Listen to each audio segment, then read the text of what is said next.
Era pasada la medianoche de un tranquilo viernes. Mi esposo estaba profundamente inmerso en un juego de video en la sala de estar, mientras yo estaba en la mesa del comedor, terminando un poco de trabajo que había traído a casa. De repente, él sugirió que empezáramos a vivir separados. Sus palabras me tomaron por sorpresa, y le pedí una explicación. Aunque nuestra relación había pasado por algunos momentos difíciles, sentía que merecía claridad sobre una sugerencia tan drástica.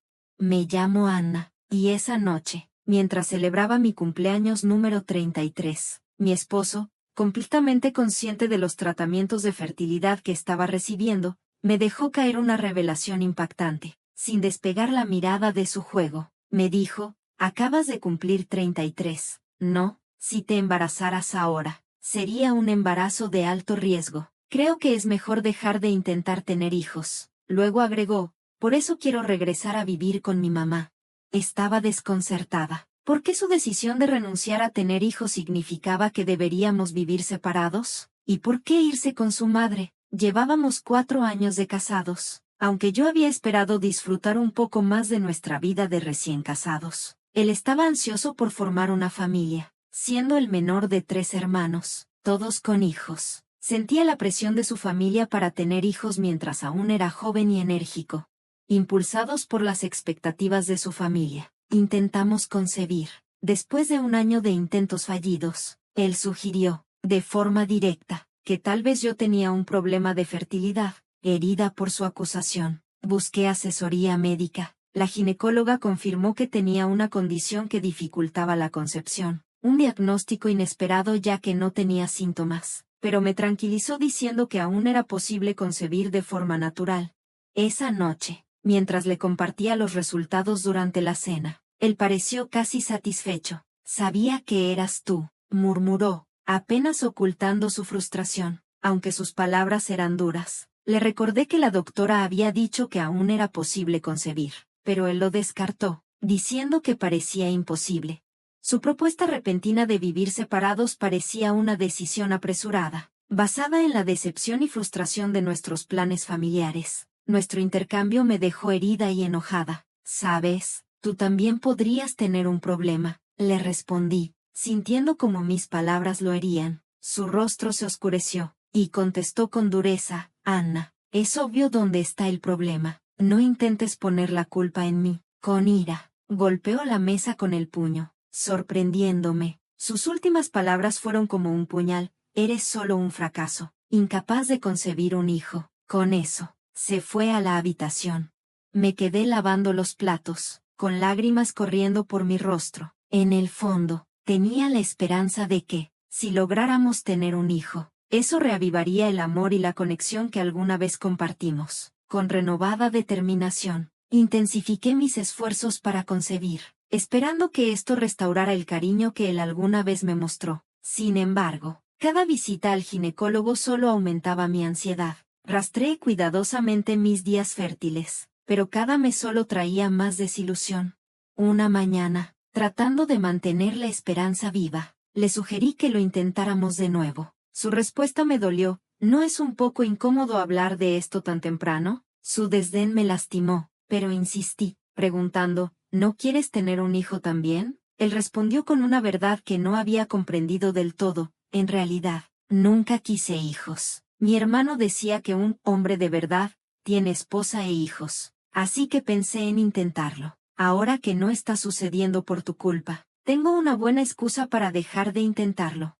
Después de eso, él se refugió en su mundo de videojuegos, quedándose despierto hasta tarde en la noche. Cada vez más distante de mí, nuestra intimidad se desvaneció, y sentí la creciente distancia entre nosotros. Su desinterés no solo era en formar una familia, sino en mí. Aún así, continué mis visitas al ginecólogo, pasando horas en salas de espera llenas, rodeada de parejas esperanzadas. Ver a otras mujeres, algunas con sus parejas a su lado, tomados de la mano con esperanza, profundizaba mi propio anhelo. Pero entonces, me enfrenté a una encrucijada. La doctora recomendó que sería complicado continuar el tratamiento sin que mi esposo también se sometiera a pruebas. Esto me dejó pensando si nuestros esfuerzos habían sido en vano. Un día, al salir de la clínica, perdida en mis pensamientos, Un inesperado espectáculo me sacó de mi ensimismamiento. Al otro lado de la calle, una mujer mayor, vestida de forma extravagante, con colores brillantes, estaba parada. Su maquillaje era inusual, pero algo en ella me resultaba familiar. Para mi sorpresa, era mi suegra. Su transformación era impresionante, muy distinta a la figura conservadora que recordaba. El lunar en su mejilla la delató. Mi suegra siempre había sido un enigma. Consentía abiertamente a mi esposo, su hijo menor, mientras era crítica con sus otros hijos, a quienes frecuentemente llamaba cargas. Este favoritismo había causado resentimiento, especialmente en mi cuñado. Desde el fallecimiento de mi suegro, las dinámicas familiares se habían tensado, y las discusiones sobre su lugar de residencia solo incrementaban esa tensión. Tanto sus hijos mayores como el segundo, junto con sus familias, se negaron abiertamente a permitirle mudarse con ellos. Me había preparado para la posibilidad de asumir esta responsabilidad, pero ella sorprendió a todos al anunciar su decisión de vivir sola mientras su salud se lo permitiera, ya fuera por amargura o simplemente por su disposición natural. Su reacción a este rechazo fue intensa. Criticó públicamente a sus hijos por lo que consideraba un comportamiento ingrato, acusándolos de explotar su situación financiera. Luego reclamó una gran parte de la herencia sin preocuparse por la distribución justa. A pesar de los múltiples intentos de mi esposo y su hermano para discutir una división justa de los bienes según las normas legales, ella se mantuvo firme, resuelta en sus convicciones. Incluso cuando intenté mediar, ella me despidió fríamente, diciéndome: no tengo interés en llevarme bien contigo, así que mantente alejada de mi casa. En comparación con las acaloradas disputas que tuvo con sus otros hijos y sus esposas, yo me encontré en una situación relativamente tranquila. Un día, la vi entrando en una tienda sin notar mi presencia. Esta imagen de ella era difícil de reconciliar con la mujer que creía conocer. Esa noche, debatí si debía informar a mi esposo sobre la salida secreta de su madre, pero finalmente decidí no hacerlo. Después de todo, ella era una adulta independiente, libre de tomar sus propias decisiones sin mi juicio. Desde entonces, la he visto de vez en cuando, pero siempre he optado por ignorar su presencia. El tiempo pasó y, a medida que se acercaba mi cumpleaños, mi esposo sugirió inesperadamente que consideráramos vivir por separado. Curiosa y un poco inquieta, le pregunté si había alguien más. A pesar de sus típicos días pasados en casa sumergido en videojuegos, la idea persistía. ¿Podría mi suegra ser una cobertura para algo más? Mientras consideraba las posibilidades, una extraña calma me invadió, casi haciéndome reír ante la absurdidad de la situación. Cuando lo confronté, admitió: bueno, hay una chica en mi grupo de juegos que me parece interesante. Aunque impactada, la revelación aclaró su reciente desapego y me dejó reflexionando sobre nuestro futuro con una mezcla de resignación y humor inesperado. La absurdidad de todo esto me golpeó. Podría incluso ser un hombre pretendiendo ser mujer en línea. Sin embargo, él era generalmente racional, lo que hacía que su propuesta de separación fuera desconcertante. Solo prefiero vivir con mi mamá que contigo, dijo con simplicidad, sus palabras cargadas de una frialdad que me dejó herida y confundida. ¿Por qué la elegirías a ella sobre mí? ¿Me resentiste? ¿Se ha desvanecido nuestro amor? Estas preguntas me atormentaron mientras buscaba respuestas. Al expresar mis inquietudes, una punzada de dolor atravesó mi pecho. Temía que él ya no me necesitara, especialmente siendo una mujer incapaz de tener hijos debido a la infertilidad. No, en realidad no, respondió indiferente, sorprendiéndome. ¿No lo mencioné antes? Ya no me estoy enfocando en tener hijos. Necesitamos asegurar nuestras finanzas. ¿Dinero? Repetí, incredulidad en mi voz. Él asintió, explicando: se trata de la herencia de mi mamá. Mis hermanos intentarán reclamar más argumentando que tienen hijos. No dejaré que eso suceda. Mordí mi lengua, conteniendo la frustración, pensando: ¿quién es el oportunista aquí? Pero tu mamá está perfectamente sana. ¿No es prematuro hablar de su herencia? Pregunté. Por eso a mi mamá no le agradas, pero me adora a mí. Si me mudo con ella ahora, será ventajoso para asegurar la herencia. Sus palabras revelaron sus verdaderas intenciones, dejándome atónita. Así que querías un hijo para asegurarte de que alguien te cuidara en la vejez, y ahora apuntas a la herencia de tu mamá. Le confronté. con la esperanza de una respuesta menos cínica. Con el corazón pesado, escuché mientras confirmaba mis peores sospechas. Por supuesto, afirmó, los hijos están destinados a cuidar de sus padres. Si me mudo con ella ahora, podría conseguir toda la herencia.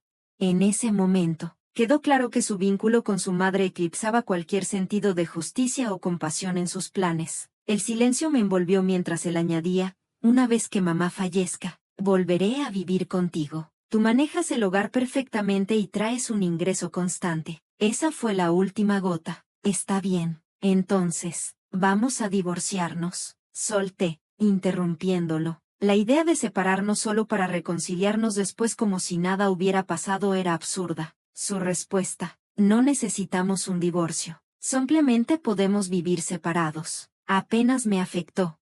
No, respondí firmemente. No estaré satisfecha a menos que dividamos nuestros bienes equitativamente mediante medios legales. James, visiblemente sorprendido, dudó pero finalmente aceptó. Sus últimas palabras estaban cargadas de arrogancia. Si consigo una buena parte de la herencia de mamá, mi retiro será cómodo. Y quién sabe, podría volver a casarme. Le respondí con dureza, no cuentes tus pollos antes de que nazcan. Al día siguiente, una amiga me recomendó un abogado, y no perdí tiempo en concertar una consulta. Decidida a proteger mis intereses, también notifiqué a nuestro arrendador que solo James se mudaría y arreglé para que los mudadores facilitaran su salida. Mientras organizaba estos detalles, escuché a James por teléfono con su madre, discutiendo emocionado sus planes de vivir con ella y asumir sus responsabilidades como hijo. Me sorprendió lo que mencionó sobre el tema de separación sin asegurarse primero de que ella estuviera de acuerdo. No obstante, a medida que avanzaban los procedimientos de divorcio, las cosas progresaron rápidamente. Originalmente, habíamos planeado dividir nuestros activos a la mitad, pero mi hábil abogado logró asegurar el 80% de los bienes para mí, dadas las egoístas motivaciones de James para nuestra separación. Solo 5 días después de finalizar el divorcio, me encontraba acomodándome en una tranquila noche en mi departamento cuando sonó mi teléfono. Era James, sonando desesperado. Por favor, ayúdame a volver a casarme, suplicó. Antes de revelar una impactante verdad, no quedaba herencia. Su madre había derrochado todo en viajes lujosos a clubes de striptease y ahora estaba en quiebra. Peor aún, estaba enterrada en deudas y había incluso hipotecado su casa. Oh, eso es duro, respondí con un toque de diversión. Parece que tu mamá tiene debilidad por los clubes de striptease, ¿verdad? Había notado que ella frecuentaba esos lugares. Los altos precios anunciados en carteles afuera. Cada visita más extravagante que la anterior. Desde que James se había sumido en los videojuegos en línea y rara vez visitaba a sus padres, su madre aparentemente había abrazado la vida nocturna al máximo. Había agotado no solo la herencia de su difunto esposo, sino también sus ahorros para el retiro, dejándose a sí misma ahogada en deudas. ¿Por qué no me dijiste esto?, pregunté, aunque nunca había sentido que era mi lugar intervenir en las finanzas de su familia. Respetaba los pasatiempos personales, como el amor de James por los videojuegos, y nunca me había metido. Sorpresivamente, James cambió de tema. Ella me está presionando para que asegure un préstamo a mi nombre, pero simplemente no puedo. ¿Podrías compartir parte del acuerdo del divorcio conmigo? Si aún estuviéramos casados, sería nuestro dinero. No, James, respondí firmemente. ¿Por qué lo haría? Dijiste que me amabas. ¿No te molesta mi negativa a ayudar? Mis sentimientos cambiaron en el momento en que decidiste que debíamos separarnos. Ahora es evidente que tu interés radica en mis finanzas. Reunirnos no es una opción. Eso no es justo, suspiró. Mamá está tomando todo mi sueldo, diciendo que es un deber de los hijos apoyar a sus padres. Siempre me ha tratado bien. Por más que James sonara angustiado, su necesidad inherente de ser el centro de atención me sorprendió. Al igual que su madre, él era en parte responsable de su propio lío. James, ahora estamos divorciados. Prácticamente somos extraños. Necesitas manejar tus problemas familiares por ti mismo, le aconsejé, poniendo fin a la llamada con una pequeña sonrisa reconfortante antes de bloquear su número. Más tarde, contacté a mis excuñados para compartir los recientes acontecimientos sobre James y su madre. Ellos mostraron simpatía y acordaron tratar el asunto con él. Uno de ellos me informó que los hermanos de James habían hecho una visita dramática a la casa de sus padres. Después de eso, decidí tomar medidas de precaución cambiando las cerraduras de mi puerta y revisando listados de bienes raíces. Encontré un anuncio de venta de la casa de los padres de James, pero decidí enfocarme en mi nuevo comienzo. Ahora estoy buscando un departamento que acepte mascotas, con la esperanza de abrazar una vida tranquila, quizás incluso con un encantador gato como compañía.